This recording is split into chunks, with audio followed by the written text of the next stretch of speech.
আসসালামু আলাইকুম তোমাদের সকলকে।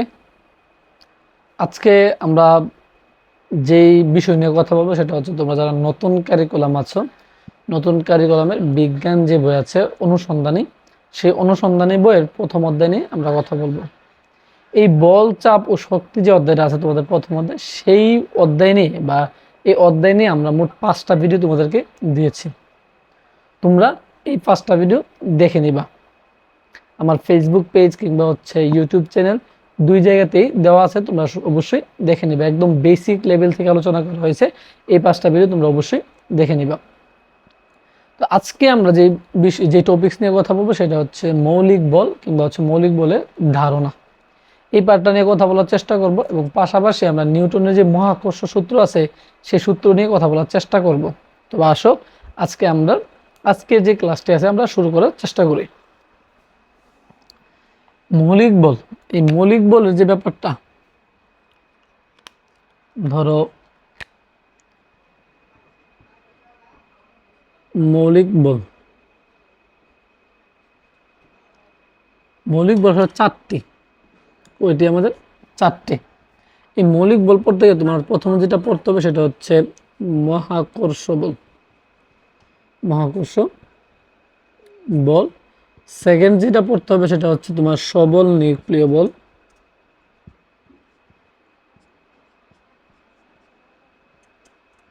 সবল নিউক্লিয় বল। থার্ড যেটা পড়তে হবে তোমার সেটা হচ্ছে দুর্বল নিউক্লিয় বল। দুর্বল নিউক্লিয় বল। ফোর্থ যেটা পড়বা সেটা হচ্ছে তোমার তড়িৎ চুম্বকীয় বল। তড়িৎ চুম্বকীয় বল।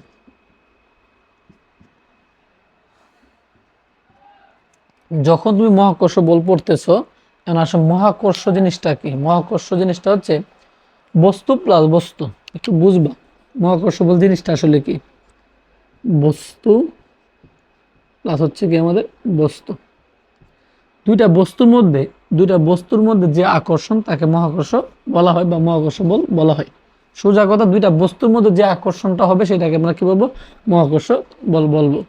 এখন আসো, এই মহাকর্ষ বল যখন তুমি পড়তেছো তখন তোমাকে মনে রাখতে হবে যে মহাকর্ষ বল হচ্ছে সব থেকে দুর্বল বল। তথ্যগুলো একটু নোট করে নিবা। সব থেকে দুর্বল বল।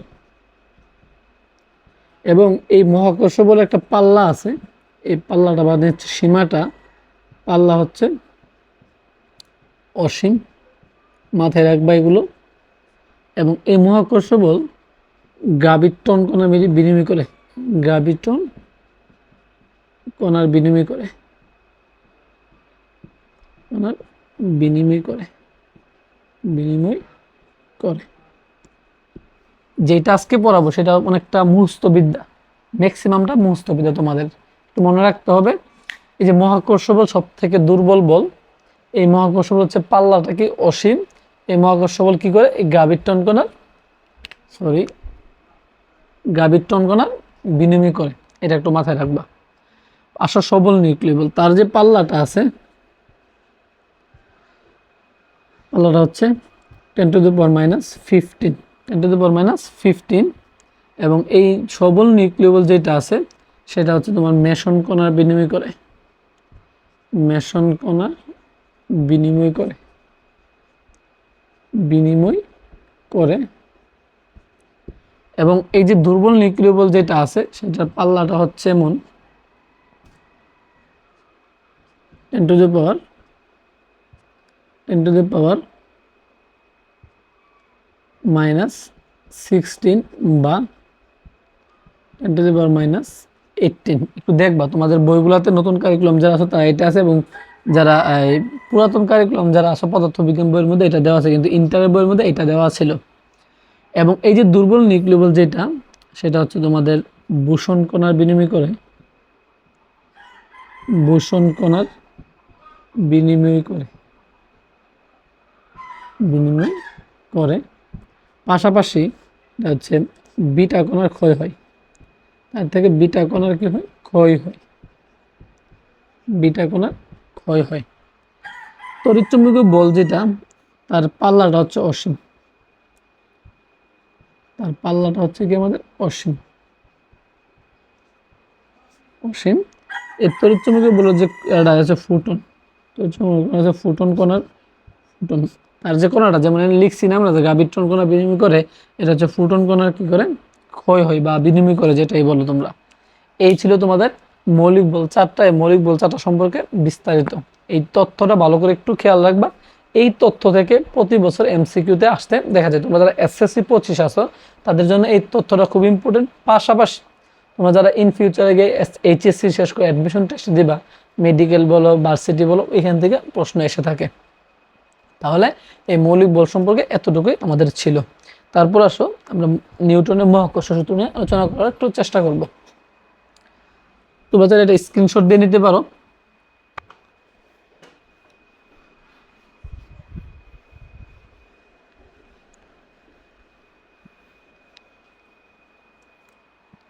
আসো আমরা নিউটনের মহাকর্ষ সূত্র নিয়ে আমরা একটু কথা বলার চেষ্টা করি।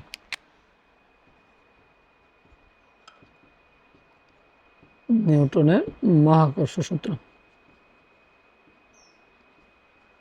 সূত্র এখানে কি বলছে তোমরা একটু খেয়াল করবা। m1 এবং হচ্ছে কি আমাদের m2, কথাটা বুঝবা। উনি কি বলছেন নিউটনের মহাকর্ষ সূত্রের মধ্যে? উনি বলছে m1 এবং m2, যেহেতু মহাকর্ষ তুমি এখানে বলছো, তাহলে মহাকর্ষ বলটা কাকে বলে? দুইটা বস্তুর মধ্যে যে আকর্ষণ তাকেই তো মহাকর্ষ বল বলা হয়।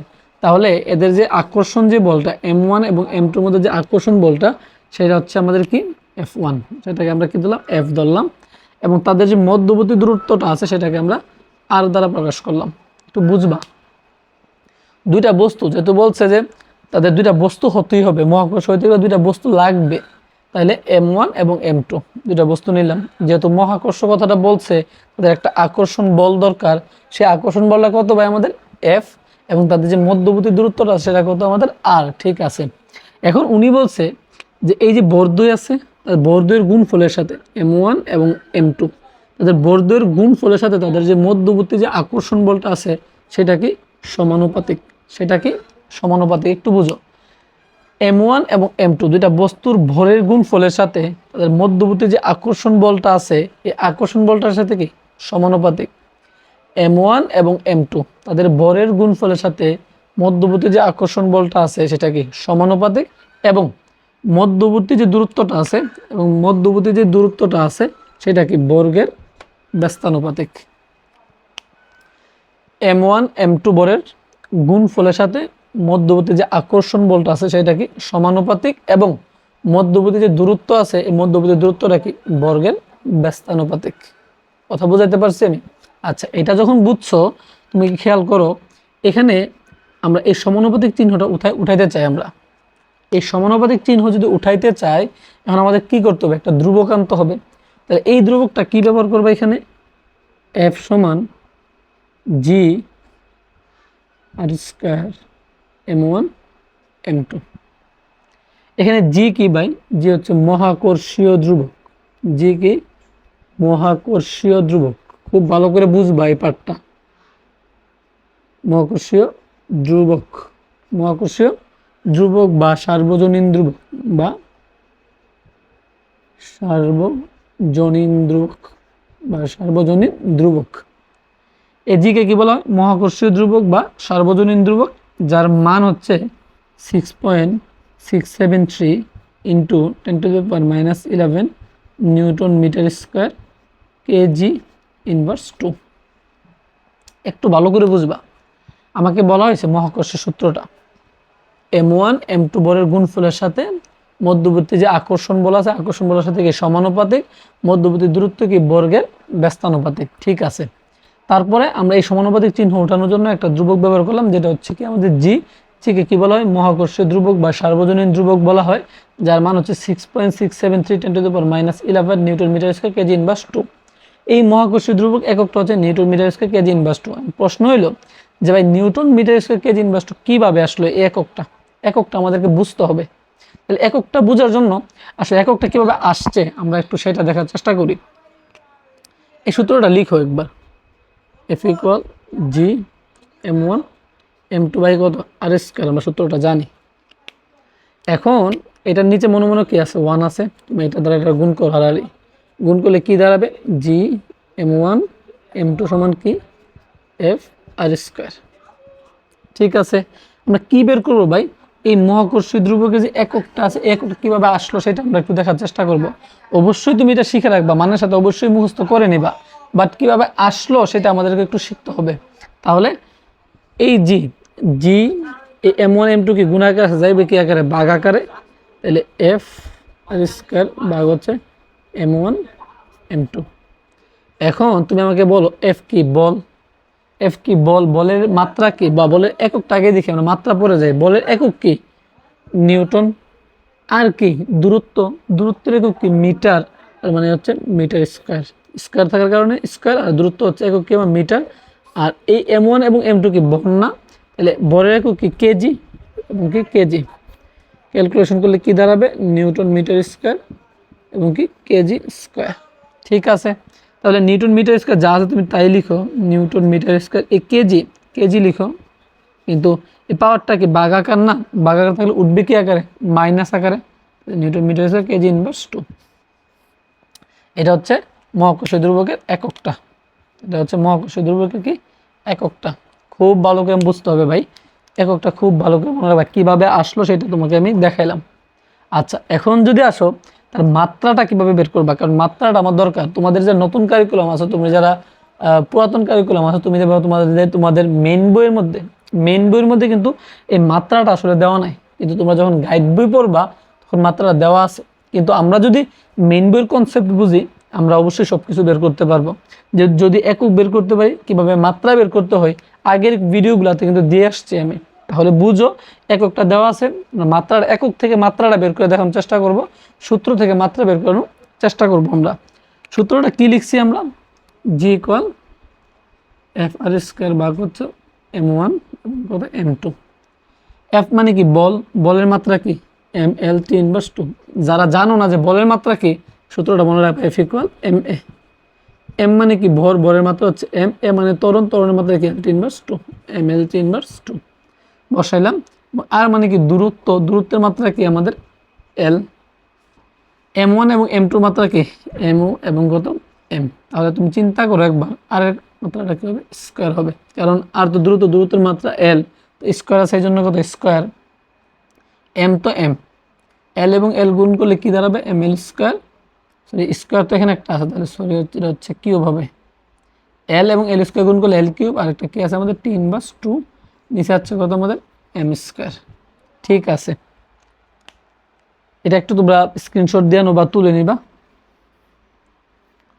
এখন যেটা করতে হবে সেটা হচ্ছে এই m এর পাওয়ার কত 1, এই m এর পাওয়ার কত 2, দুইটা বৃত্তির যদি একই রকম হয়, এটা তো সবাই পারো মোটামুটি 6-7 থেকে তোমরা পড়ছো, এর উপর m ভাগ হচ্ছে এর উপর n, দুইটা বৃত্তি একই রকম হলে একটা লিখবো, m আছে এই n উপর উঠবে কি আকারে, মাইনাস আকারে, তাহলে ভাগের ক্ষেত্রে পাওয়ারগুলো কি হয়, মাইনাস হয়, তোমরা জানো। তাহলে দুইটা বৃত্তি থেকে একটা বৃত্তি তুমি লিখো, এখানে 1 আছে, আর এই 2 উঠবে কি আকারে, মাইনাস আকারে, এবং এই l কিউব তুমি রাখো, t ইনভার্স 2 তুমি রাখো, তাহলে 1 - 2 মানে হচ্ছে 1, m inverse 1, l cube t inverse 2। এটা হচ্ছে তোমাদের মহাকর্ষীয় ধ্রুবকের মাত্রা, একটু ভালো করে মনে রাখবা, এটা হচ্ছে মহাকর্ষীয় ধ্রুবকের মাত্রা। তাহলে এই মাত্রাটা কিভাবে আসলো, এককটা কিভাবে আসলো সেইটা আমরা দেখলাম। এখন আমরা সূত্র নিয়ে একটু বোঝার চেষ্টা করব। সূত্রটা